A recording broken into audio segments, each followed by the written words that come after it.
awesome, my baby. Zell had never been the type to show vulnerability. He had lived a life full of battles, both physical and emotional, always wearing his confidence like a shield. He was used to being the strong one, the one people turned to when they needed support. But nothing, not even the harshest challenges he had faced, could have prepared him for the overwhelming pain that was about to consume his life. It all started with the love of his life, his girlfriend. They had been together for over a year, and Zell had never felt more at peace with anyone. She was his calm in the chaos, the one who understood him when the world seemed too loud. When they found out they were expecting, it felt like everything clicked into place. Zell had always wanted to be a father, but it was always a distant dream, until now. 3 months along, and their future was starting to take shape. Zell had already begun imagining what it would be like to hold his child in his arms, to hear their little giggles and cries fill their home. He spent hours shopping for baby clothes, putting together a nursery, and even joking about what kind of father he would be. He wanted to be the best dad, the one who would protect and provide no matter what. But things changed, and it didn't take long for Zell to realize that something wasn't right. At first, it was subtle. His girlfriend seemed a little more distant, a little more withdrawn. She was a strong woman, always on top of things. But lately, Zell noticed her energy was draining. She was quieter, more anxious. At first, he attributed it to the pregnancy. After all, the first trimester was often tough on women, with morning sickness and hormonal changes. But soon, the distance between them grew, and Zell started to sense that there was something deeper going on. One night, as they sat together on the couch, Zell noticed her staring off into space, her fingers trembling as she absent-mindedly rubbed her stomach. He reached out to her, trying to break through the silence. "Baby, what's going on? You've been off lately. Talk to me." She hesitated, tears welling up in her eyes. "I don't know, Zell. I just feel so overwhelmed. It's like there's this weight on me and I can't shake it off." Zell's heart tightened. He couldn't bear to see her hurting. "What's stressing you out? We're in this together, you know that." She swallowed hard before finally admitting what had been eating away at her. "It's Santana, his comments, the way he's been acting. It's just too much. I can't keep it together with all the tension." Zell froze. The name hit him like a punch in the gut. Saucy Santana. Zell had never gotten along with him. Their past had always been filled with animosity. Their clashes more than just petty arguments. Santana was a master at stirring the pot, at getting under people's skin. And now, it seemed like he was doing just that, targeting Zell's girlfriend at a time when she was already fragile. Zell had tried to ignore Santana's influence in his life, but his presence seemed to seep into everything. When Zell and his girlfriend had announced the pregnancy, Santana didn't offer congratulations. He'd thrown shade, made snide remarks, and used his platform to spread negativity. It was a tactic he had mastered, and it had clearly affected Zell's girlfriend more than anyone could have imagined. "Don't let him get to you, baby," Zell pleaded, his voice filled with frustration. "You know how he is. He's always looking for trouble, always trying to bring us down. We're better than that. Don't let his words control you." Boy, you got my heart pounding. What happened? She put a lot of it off on social media, said that you've been calling around to her people, liking pictures, doing all that, like. The picture that I did like a picture on an accident. Like. But what that got to do with her not having a baby?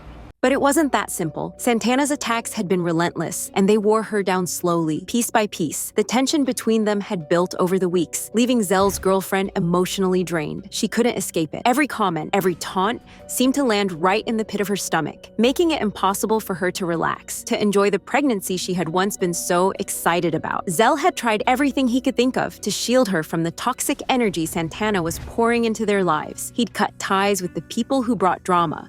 He'd tried to distract her with laughter, with love, but nothing seemed to help. The weight of the situation was too heavy for her to bear, and it soon began to take a toll on her physical health. One evening, Zell came home to find her sitting on the bed, her face pale and drawn. The room felt too quiet, the air thick with a sense of foreboding. His heart skipped a beat as he walked toward her, instinctively reaching out to touch her shoulder. "Baby, what's wrong?" he asked, his voice shaking. Her eyes filled with tears, and she didn't need to say a word. Zell already knew. He had seen the signs, the tiredness, the pain in her eyes, and he knew what it meant, but hearing the words from her lips made it real. The words that shattered him. "I lost the baby, Zell. I'm so sorry." The world around him seemed to stop. His breath caught in his throat, and his knees buckled beneath him as he crumbled beside her. The dream he had been so excited for, the future he had begun to picture, had been ripped away in an instant. The loss wasn't just of a child, it was the loss of everything they had hoped for, everything they had worked toward. He held her close, his own tears falling. Though he couldn't even explain why he was crying. The grief, the anger, the guilt, it all swirled together in his chest, making it hard to breathe. He could barely process it. All he knew was that the weight of this loss was unbearable. Over the next few days, Zell struggled to make sense of the pain. He couldn't escape the constant replay of what had happened. The tension, the stress, the feeling that Santana's words had somehow led to this. Zell knew that he couldn't completely blame Santana. After all, the decisions his girlfriend made to let the stress consume her were hers. But it didn't stop him from wondering if things could have been different if the drama hadn't been so constant in their lives. Zell watched his girlfriend with a broken heart, doing everything he could to comfort her, but feeling as though he too was drowning. He had always been the one who held everything together, but this time he felt powerless. The hole that had opened up in their lives was too wide to fill, and he didn't know how to move forward. I just don't think you understand what place I'm in. I don't think you understand where I'm at. Now, why you're telling me you're blaming me for this whole thing? And I don't respect it. But no for calling me saying that it's my fault. Santana, you got something to do with it. I just want to have a family. I'm not doing nothing. I just want to have a family. Days turned into weeks, and the pain didn't ease. Zell found himself questioning everything: his strength, his choices, his ability to protect the people he loved. He couldn't change the past, but the question that kept haunting him was whether he could ever heal from this. Through all the sorrow, though, one thing became clear to Zell: he would never let anyone, especially someone like Santana, tear apart what he had. He would rebuild, even if it meant taking it one day at a time. He would stand by his girlfriend, and together they would fight their way through the grief. It wouldn't be easy, but Zell wasn't one to back down from a fight. Not now, not ever. The loss of their child had shattered Zell's world, but it had also ignited a fire inside him, a determination to protect what mattered most. And though the journey ahead would be long, Zell knew that he would never let go of the love he had for his girlfriend. Together, they would find a way to heal, even if it took everything they had. It's just like so embarrassing. I'm not running behind Santana. I'm not dealing with him. I'm not like, it's just like. Are you sure?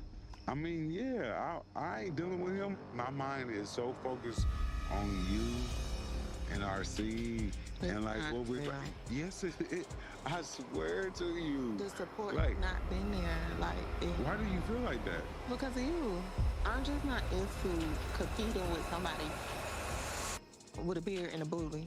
Like, I'm not into that. He just was upset because he see what we had going on. How did he see that if you wasn't even supposed to be talking to him?